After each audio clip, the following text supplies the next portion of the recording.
श्री आदित्यहृदय स्तोत्र। ततो युद्ध परिश्रान्तम् समरे चिन्तया स्थितम् रावणं चाग्रतो दृष्ट्वा युद्धाय समुपस्थितम् दैवतैश्च समागम्य द्रष्टुमभ्यागतो रणम् उपगम्याब्रवीद्राम मगस्तयो भगवास्तदा राम राम महाबाहो शृणु गुह्यं सनातनम् येन सर्वान् नरीन् वत्स समरे विजयिष्यसे आदित्यहृदयं पुण्यं सर्वशत्रुविनाशनम् जयावहं जपं नित्यमक्षयं परमं शिवम् सर्वमङ्गलमाङ्गल्यं सर्वपापप्रणाशनम् चिन्ताशोकप्रशमन आयुर्वरधनमुत्तमम् रश्मिमन्तं समुद्यन्तं देवासुरनमस्कृतम् पूजयस्व विवस्वन्तं भास्करं भुवनेश्वरम् सर्वदेवात्मको रोष तेजस्वी रश्मिभावनः एष देवासुरगणान् लोकान् पाति गविस्तिभिः एष ब्रह्मा च विष्णुश्च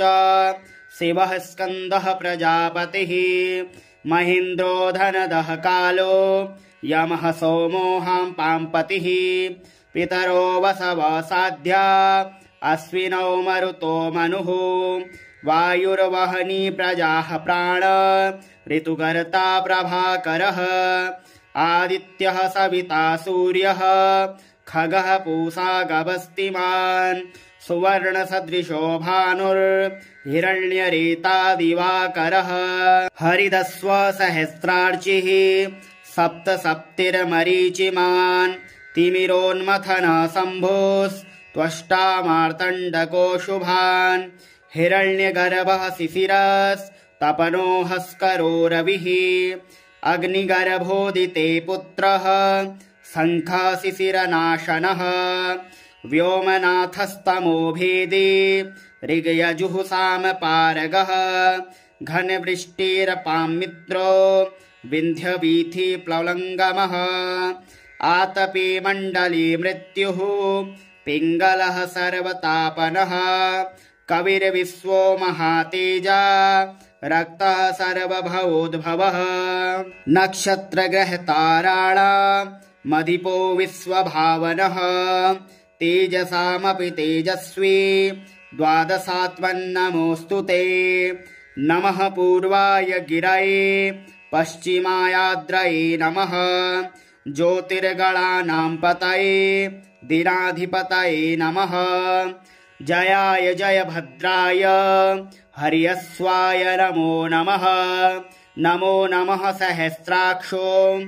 आदित्याय नमो नमः नमो उग्राय वीराय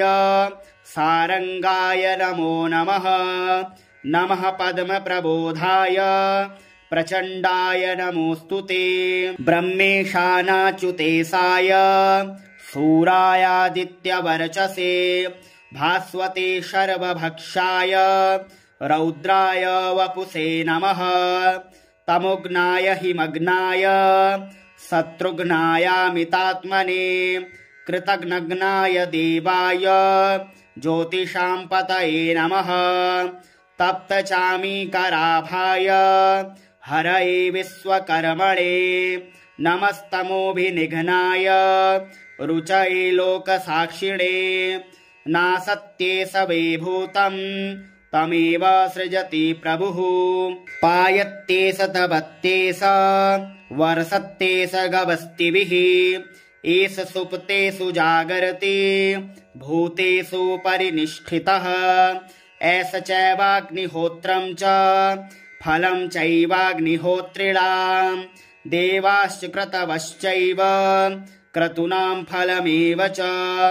यानि कृत्यानि लोकेषु सर्वेषु परमप्रभुः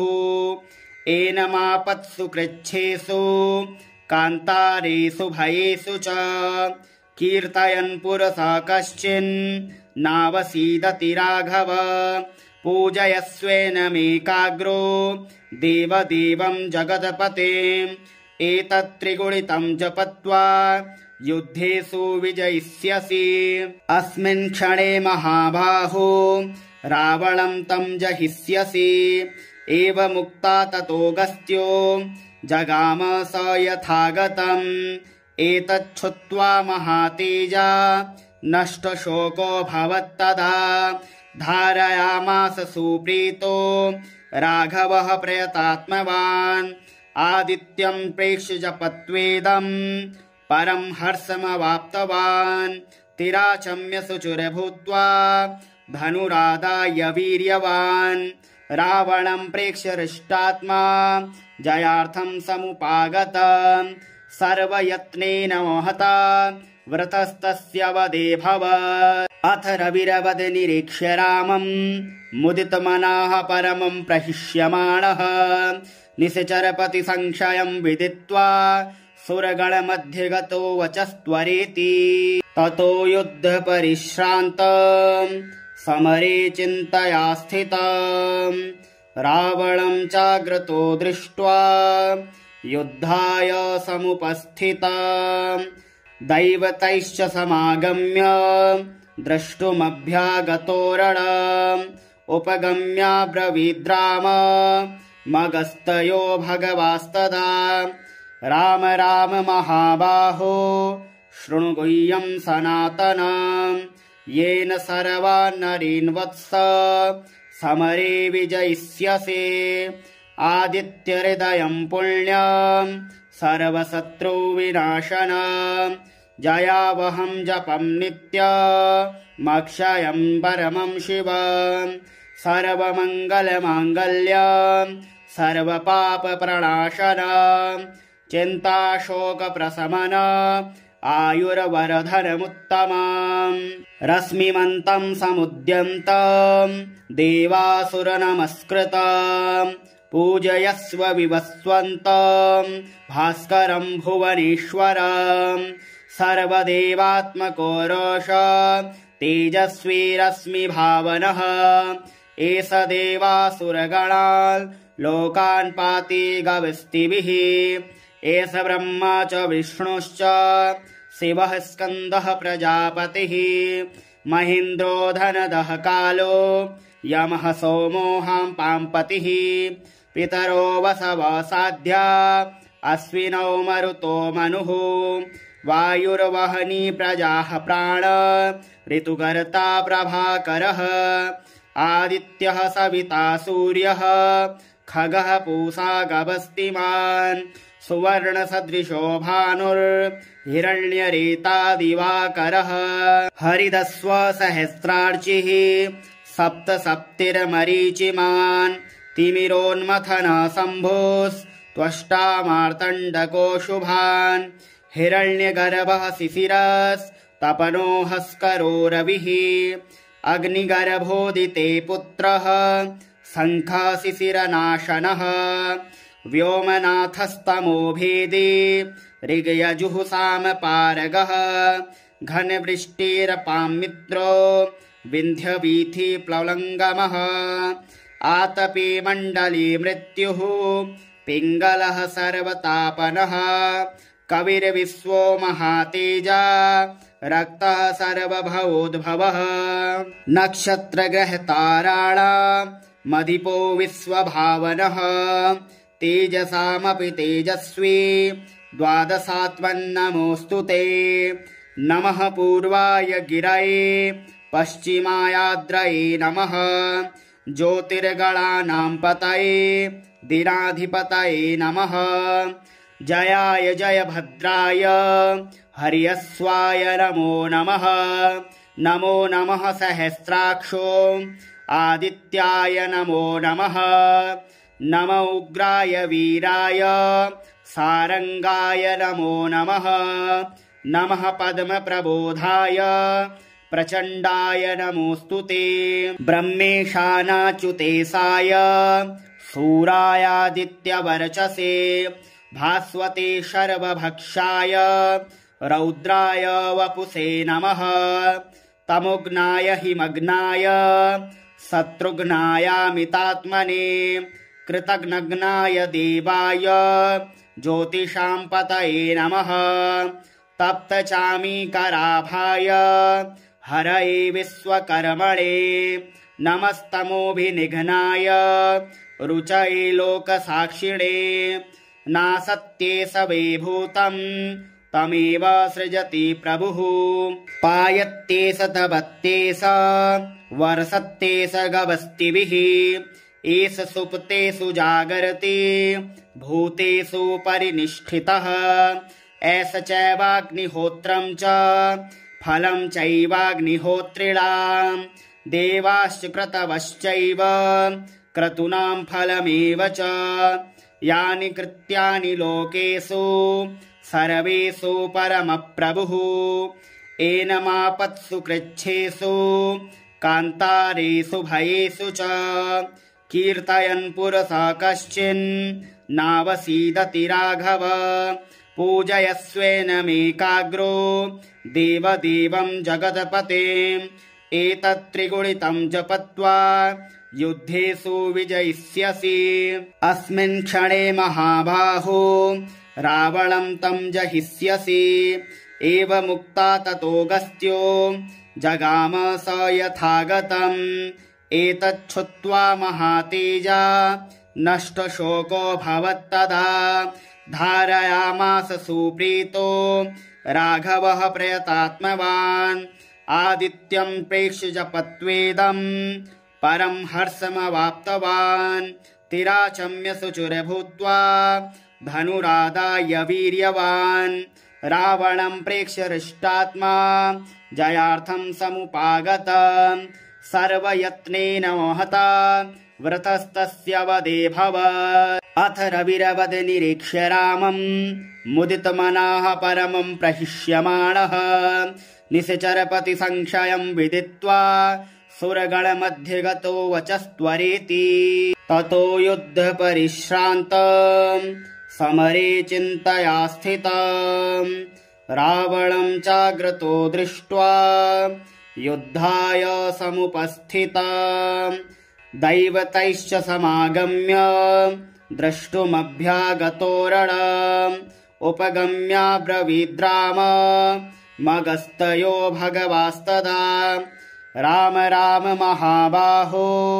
शृणु गुह्यं सनातनम् येन सर्वान् नरीन् वत्स समरे विजयिष्यसि आदित्यहृदयं पुण्यं सर्वशत्रुविनाशनम् जयावहं जपं नित्यमक्षयं परमं शिवम् सर्वमङ्गलमाङ्गल्यं सर्वपापप्रणाशनम् चिन्ताशोकप्रशमन आयुर्वरधनमुत्तमम् रश्मिमन्तं समुद्यन्तं देवासुरनमस्कृतं पूजयस्व विवस्वन्तं भास्करं भुवनेश्वरम् सर्वदेवात्मको रोष तेजस्वी रश्मिभावनः एष देवासुरगणान् लोकान् पाति गविस्तिभिः एष ब्रह्मा च विष्णुश्च शिवः स्कन्दः प्रजापतिः महेन्द्रो धनदः कालो यमः सोमो पाम्पतिः पितरो वसवः साध्या अश्विनौ मरुतो मनुः वायुर्वहनी प्रजाः प्राण ऋतुकर्ता प्रभाकरः आदित्यः सविता सूर्यः खगः पूषा गवस्तिमान् सुवर्णसदृशो भानुर्हिरण्यरेता दिवाकरः हरिदस्व सहस्रार्चिः सप्तसप्तिर्मरीचिमान् तिमिरोन्मथनः शम्भुस्त्वष्टा मार्तण्डको शुभान् हिरण्यगर्भः शिशिरस्तपनो हस्करो रविः अग्निगर्भोदिते पुत्रः शङ्खः शिशिरनाशनः व्योमनाथस्तमो भेदी ऋग्यजुः सामपारगः घनवृष्टिरपामित्रो विन्ध्यवीथि प्लवङ्गमः आतपे मण्डले मृत्युः पिङ्गलः सर्वतापनः कविर्विश्वो महातेजा रक्तः सर्वभवोद्भवः नक्षत्रग्रहताराणामधिपो विश्वभावनः तेजसामपि तेजस्वी द्वादशात्मन्नमोऽस्तु ते नमः पूर्वाय गिरये पश्चिमायाद्रये नमः ज्योतिर्गणानां पतये दिनाधिपतये नमः जयाय जयभद्राय हर्यस्वाय नमो नमः नमो नमः सहस्राक्षो आदित्याय नमो नमः नमो उग्राय वीराय सारंगाय नमो नमः नमः पद्मप्रबोधाय प्रचण्डाय नमोऽस्तु ते ब्रह्मेशानाच्युतेशाय शूरायादित्यवर्चसे भास्वते शर्वभक्षाय रौद्राय वपुषे नमः तमोघ्नाय हिमग्नाय शत्रुघ्नायामितात्मने कृतघ्नघ्नाय देवाय ज्योतिषां पतये नमः तप्तचामीकराभाय हरये विश्वकर्मणे नमस्तमोभिनिघ्नाय रुचये लोकसाक्षिणे नासत्ये सवेभूतं तमेव सृजति प्रभुः पायत्ते सतवत्ते स वर्षत्ते स गवस्तिभिः एष सुप्तेषु जागर्ति भूतेषु परिनिष्ठितः एष चैवाग्निहोत्रं च फलं चैवाग्निहोत्रिणां देवाश्च क्रतवश्चैव क्रतूनां फलमेव च यानि कृत्यानि लोकेषु सर्वेषु परमप्रभुः एनमापत्सु कृच्छेषु कान्तारेषु भयेषु च कीर्तयन् पुरसः कश्चिन् नावसीदति राघव पूजयस्वेनमेकाग्रो देवदेवं जगत्पतिम् एतत्त्रिगुणितं जपत्वा युद्धेषु विजयिष्यसि अस्मिन् क्षणे महाबाहो रावणं तं जहिष्यसि एवमुक्ता ततोऽगस्त्यो जगाम स यथागतम् एतच्छ्रुत्वा महातेजा नष्टशोको भवत्तदा धारयामास सुप्रीतो राघवः प्रयतात्मवान् आदित्यं प्रेक्ष्य जपत्वेदं परं हर्षमवाप्तवान् तिराचम्य शुचिर्भूत्वा धनुरादाय वीर्यवान् रावणं प्रेक्ष्य हृष्टात्मा जयार्थं समुपागत सर्वयत्नेन महता व्रतस्तस्य वदे भवत् अथ रविरवद निरीक्ष्य रामं मुदितमनः परमं प्रहिष्यमाणः निश्चरपति संशयं विदित्वा सुरगणमध्ये गतो वचस्त्वरेति ततो युद्ध परिश्रान्तं समरे चिन्तया स्थितं रावणं चाग्रतो दृष्ट्वा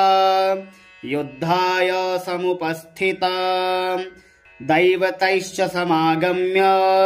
द्रष्टुमभ्यागतो रणम् उपगम्याब्रवीद्राम मगस्तयो भगवास्तदा राम राम महाबाहो शृणु गुह्यं सनातनम् येन सर्वान् नरीन् वत्स समरे विजयिष्यसे आदित्यहृदयं पुण्यं सर्वशत्रुविनाशनम् जयावहं जपं नित्यमक्षयं परमं शिवम् सर्वमङ्गलमाङ्गल्यं सर्वपापप्रणाशनम् चिन्ताशोकप्रशमन आयुर्वरधनमुत्तमम् रश्मिमन्तं समुद्यन्तं देवासुरनमस्कृतम् पूजयस्व विवस्वन्तं भास्करं भुवनेश्वरम्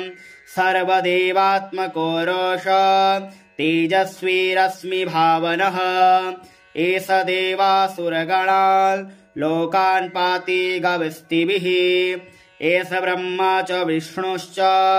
शिवः स्कन्दः प्रजापतिः महीन्द्रो धनदः कालो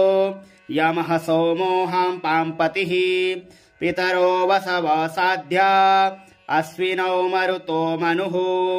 वायुर्वहनी प्रजाः प्राण ऋतुकर्ता प्रभाकरः आदित्यः सविता सूर्यः खगः पूषा गवस्तिमान् सुवर्णसदृशो भानुर्हिरण्यरेता दिवाकरः हरिदस्व सहस्रार्चिः सप्तसप्तिर्मरीचिमान् तिमिरोन्मथनः शम्भुस्त्वष्टा मार्तण्डको शुभान् हिरण्यगर्भः शिशिरस्तपनो हस्करो रविः अग्निगर्भोदिते पुत्रः शङ्खः शिशिरनाशनः व्योमनाथस्तमो भेदी ऋग्यजुः सामपारगः घनवृष्टिरपां मित्रो विन्ध्यवीथि प्लवङ्गमः आतपे मण्डले मृत्युः पिङ्गलः सर्वतापनः कविर्विश्वो महातेजा रक्तः सर्वभवोद्भवः नक्षत्रग्रहताराणां मदिपो विश्वभावनः तेजसामपि तेजस्वी द्वादशात्मन्नमोऽस्तु ते नमः पूर्वाय गिरये पश्चिमायाद्रये नमः ज्योतिर्गणानां पतये दिनाधिपतये नमः जयाय जयभद्राय हर्यस्वाय नमो नमः नमो नमः सहस्राक्षो आदित्याय नमो नमः नम उग्राय वीराय सारंगाय नमो नमः नमः पद्मप्रबोधाय प्रचण्डाय नमोऽस्तु ते ब्रह्मेशानाच्युतेशाय सूरायादित्यवर्चसे भास्वते शर्वभक्षाय रौद्राय वपुषे नमः तमोघ्नाय हिमग्नाय शत्रुघ्नायामितात्मने कृतघ्नघ्नाय देवाय ज्योतिषां पतये नमः तप्तचामीकराभाय हरये विश्वकर्मणे नमस्तमोभिनिघ्नाय रुचये लोकसाक्षिणे नासत्ये सवे भूतं तमेव सृजति प्रभुः पायत्ते सतवत्ते स वर्षत्ते स गवस्तिभिः एष सुप्तेषु जागर्ति भूतेषु परिनिष्ठितः एष चैवाग्निहोत्रं च फलं चैवाग्निहोत्रिणां देवाश्च क्रतवश्चैव क्रतूनां फलमेव च यानि कृत्यानि लोकेषु सर्वेषु परमप्रभुः एनमापत्सु कृच्छेषु कान्तारेषु भयेषु च कीर्तयन् पुरसा कश्चिन् नावसीदति राघव पूजयस्वेनमेकाग्रो देवदेवं जगत्पतिम् एतत्त्रिगुणितं जपत्वा युद्धेषु विजयिष्यसि अस्मिन् क्षणे महाबाहो रावणं तं जहिष्यसि एवमुक्ता ततोऽगस्त्यो जगाम स यथागतम् एतच्छ्रुत्वा महातेजा नष्टशोको भवत्तदा धारयामास सुप्रीतो राघवः प्रयतात्मवान् आदित्यं प्रेक्ष्य जपत्वेदं परं हर्षमवाप्तवान् तिराचम्य सुचुरभूत्वा धनुरादाय वीर्यवान् रावणं प्रेक्ष्य हृष्टात्मा जयार्थं समुपागत सर्वयत्नेन महता व्रतस्तस्य वदेभवत् अथ रविरवद निरीक्ष्य रामं मुदितमनः परमं प्रहिष्यमाणः निश्चरपति संशयं विदित्वा सुरगणमध्ये गतो वचस्त्वरेति ततो युद्ध परिश्रान्तं समरे चिन्तया स्थितं रावणं चाग्रतो दृष्ट्वा युद्धाय समुपस्थितं दैवतैश्च समागम्य द्रष्टुमभ्यागतो रणम् उपगम्याब्रवीद्राम मगस्तयो भगवास्तदा राम राम महाबाहो शृणु गुह्यं सनातनम् येन सर्वान् नरीन् वत्स समरे विजयिष्यसे आदित्यहृदयं पुण्यं सर्वशत्रुविनाशनम् जयावहं जपं नित्यमक्षयं परमं शिवम् सर्वमङ्गलमाङ्गल्यं सर्वपापप्रणाशनम् चिन्ताशोकप्रशमन आयुर्वरधनमुत्तमम् रश्मिमन्तं समुद्यन्तं देवासुरनमस्कृतम् पूजयस्व विवस्वन्तं भास्करं भुवनेश्वरम् सर्वदेवात्मको रोष तेजस्वी रश्मिभावनः एष देवासुरगणान् लोकान् पाति गविस्तिभिः एष ब्रह्मा च विष्णुश्च शिवः स्कन्दः प्रजापतिः महेन्द्रो धनदः कालो यमः सोमोऽहं पाम्पतिः पितरो वसवः साध्या अश्विनौ मरुतो मनुः वायुर्वहनी प्रजाः प्राण ऋतुकर्ता प्रभाकरः आदित्यः सविता सूर्यः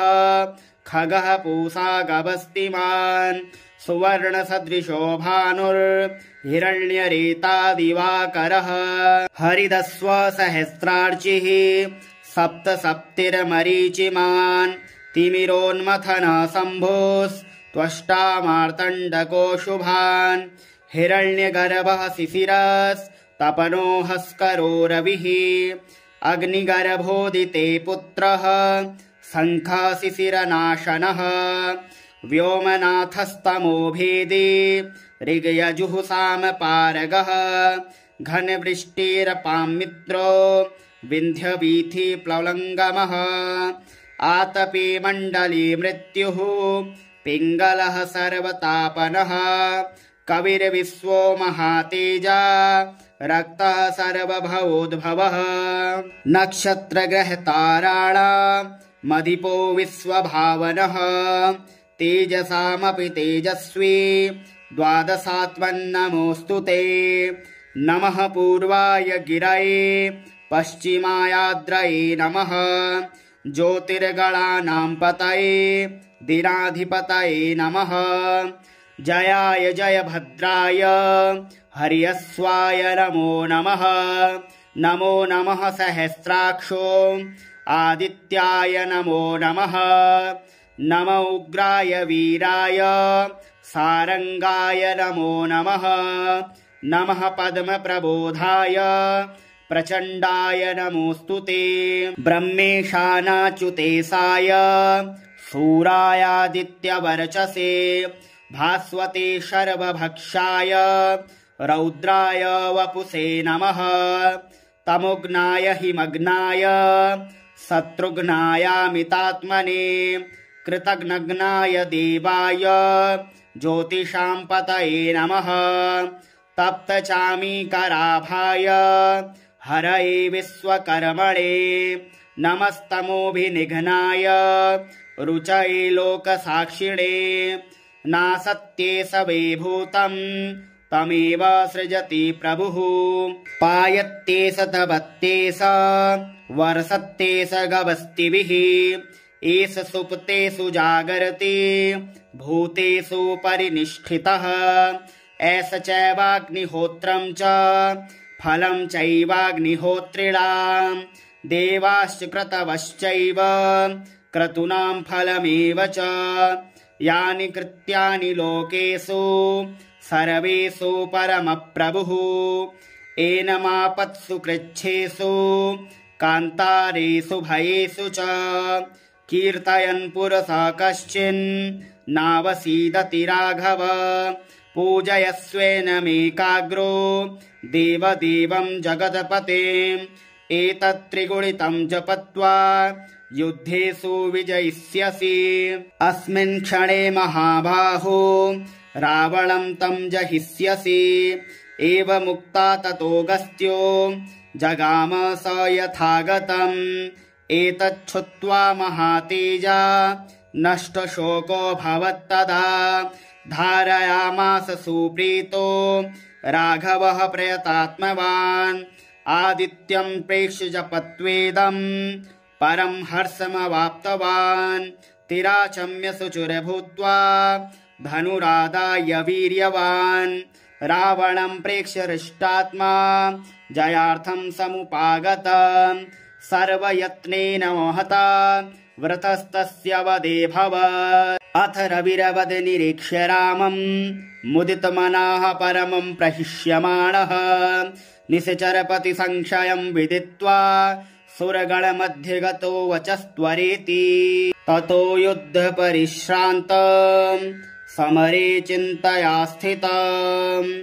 रावणं चाग्रतो दृष्ट्वा युद्धाय समुपस्थितं दैवतैश्च समागम्य द्रष्टुमभ्यागतो रणम् उपगम्याब्रवीद्राम मगस्तयो भगवास्तदा राम राम महाबाहो शृणु गुह्यं सनातनम् येन सर्वान् नरीन् वत्स समरे विजयिष्यसे आदित्यहृदयं पुण्यं सर्वशत्रुविनाशनम् जयावहं जपं नित्यमक्षयं परमं शिवम् सर्वमङ्गलमाङ्गल्यं सर्वपापप्रणाशनम् चिन्ताशोकप्रशमन आयुर्वर्धनमुत्तमम् रश्मिमन्तं समुद्यन्तं देवासुरनमस्कृतं पूजयस्व विवस्वन्तं भास्करं भुवनेश्वरम् सर्वदेवात्मको रोष तेजस्वी रश्मिभावनः एष देवासुरगणान् लोकान् पाति गविस्तिभिः एष ब्रह्मा च विष्णुश्च शिवः स्कन्दः प्रजापतिः महेन्द्रो धनदः कालो यमः सोमोऽहं पाम्पतिः पितरो वसवः साध्या अश्विनौ मरुतो मनुः वायुर्वहनी प्रजाः प्राण ऋतुकर्ता प्रभाकरः आदित्यः सविता सूर्यः खगः पूषा गवस्तिमान् सुवर्णसदृशो भानुर्हिरण्यरेता दिवाकरः हरिदस्व सहस्रार्चिः सप्तसप्तिर्मरीचिमान् तिमिरोन्मथन शम्भुस्त्वष्टा मार्तण्डको शुभान् हिरण्यगर्भः शिशिरस्तपनो हस्करो रविः अग्निगर्भोदिते पुत्रः शङ्खशिशिरनाशनः व्योमनाथस्तमो भेदी ऋग्यजुःसामपारगः घनवृष्टिरपां मित्रो विन्ध्यवीथि प्लवङ्गमः आतपे मण्डले मृत्युः पिङ्गलः सर्वतापनः कविर्विश्वो महातेजा रक्तः सर्वभवोद्भवः नक्षत्रग्रहताराणां मदिपो विश्वभावनः तेजसामपि तेजस्वी द्वादशात्मन्नमोऽस्तु ते नमः पूर्वाय गिरये पश्चिमायाद्रये नमः ज्योतिर्गणानां पतये दिनाधिपतये नमः जयाय जयभद्राय हर्यस्वाय नमो नमः नमो नमः सहस्राक्षो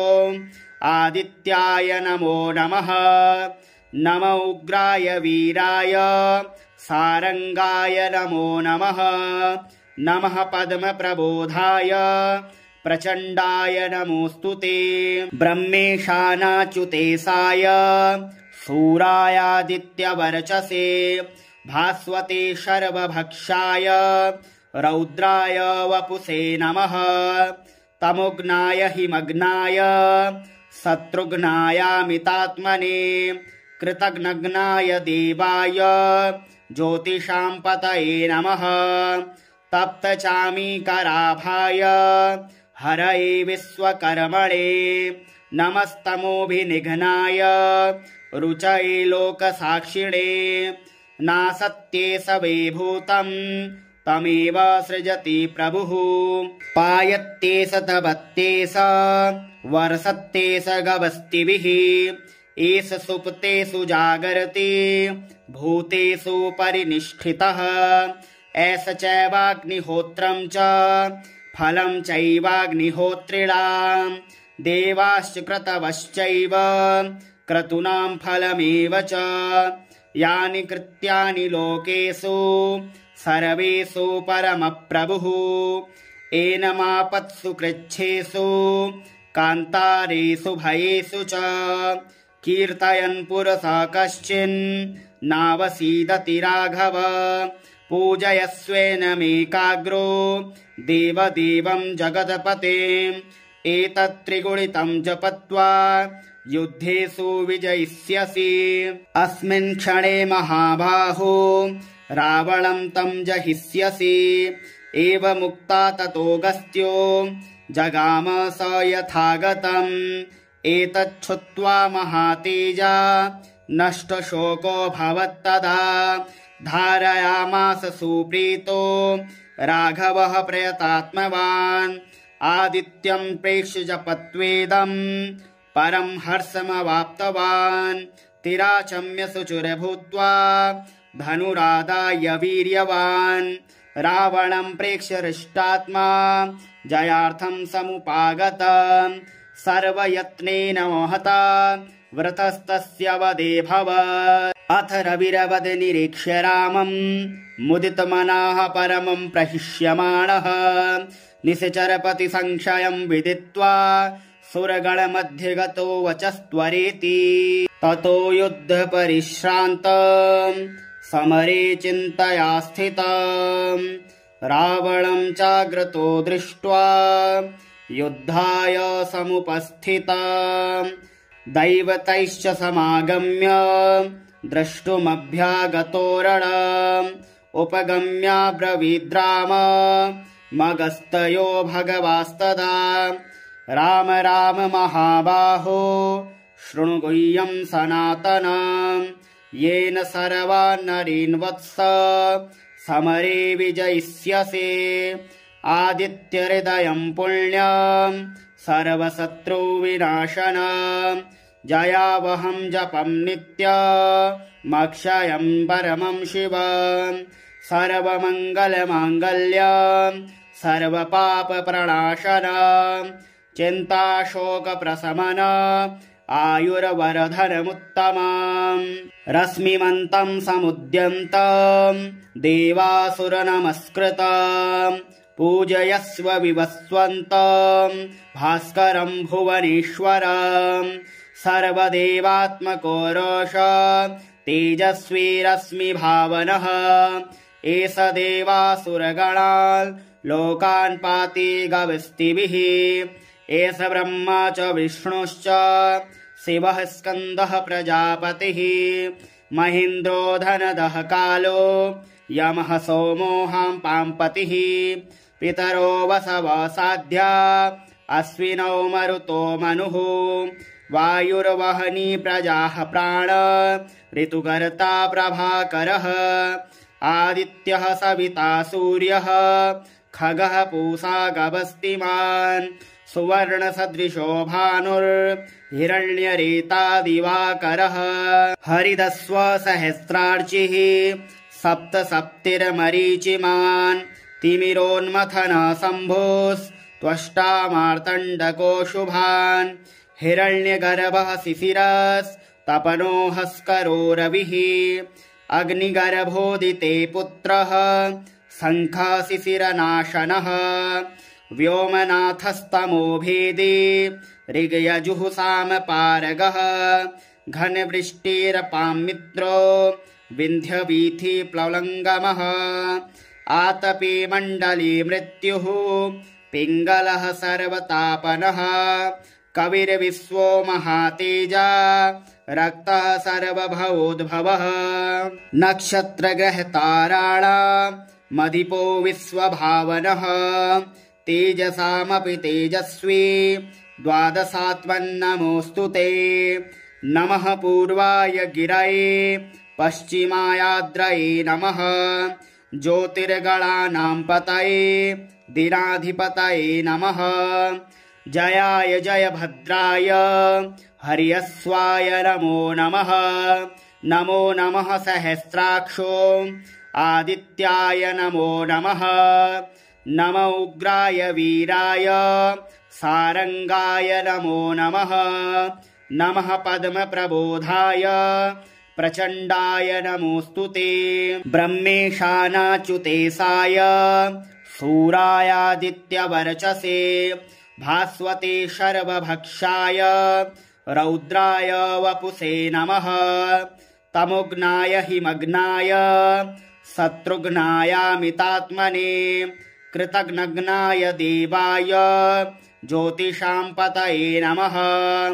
तप्तचामीकराभाय हरये विश्वकर्मणे नमस्तमोभिनिघ्नाय रुचये लोकसाक्षिणे। नासत्ये सवेभूतं तमेव सृजति प्रभुः। पायत्ते सतवत्ते स वर्षत्ते स गवस्तिभिः। एष सुप्तेषु जागर्ति भूतेषु परिनिष्ठितः। एष चैवाग्निहोत्रं च फलं चैवाग्निहोत्रिणां। देवाश्च क्रतवश्चैव क्रतूनां फलमेव च। यानि कृत्यानि लोकेषु सर्वेषु परमप्रभुः। एनमापत्सु कृच्छेषु कान्तारेषु भयेषु च। कीर्तयन् पुरसः कश्चिन् नावसीदति राघव। पूजयस्वेनमेकाग्रो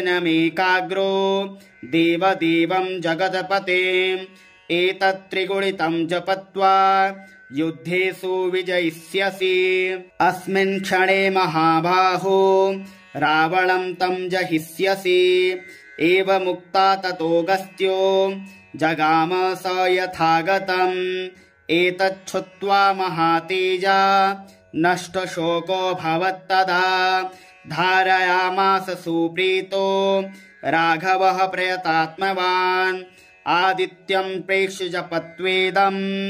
परं हर्षमवाप्तवान्। तिराचम्य शुचिर्भूत्वा धनुरादाय वीर्यवान्। रावणं प्रेक्ष्य हृष्टात्मा जयार्थं समुपागत। सर्वयत्नेन महता व्रतस्तस्य वदेभवत्। अथ रविरवद निरीक्ष्य रामं मुदितमनः परमं प्रहिष्यमाणः। निश्चरपति संशयं विदित्वा सुरगणमध्ये गतो वचस्त्वरेति।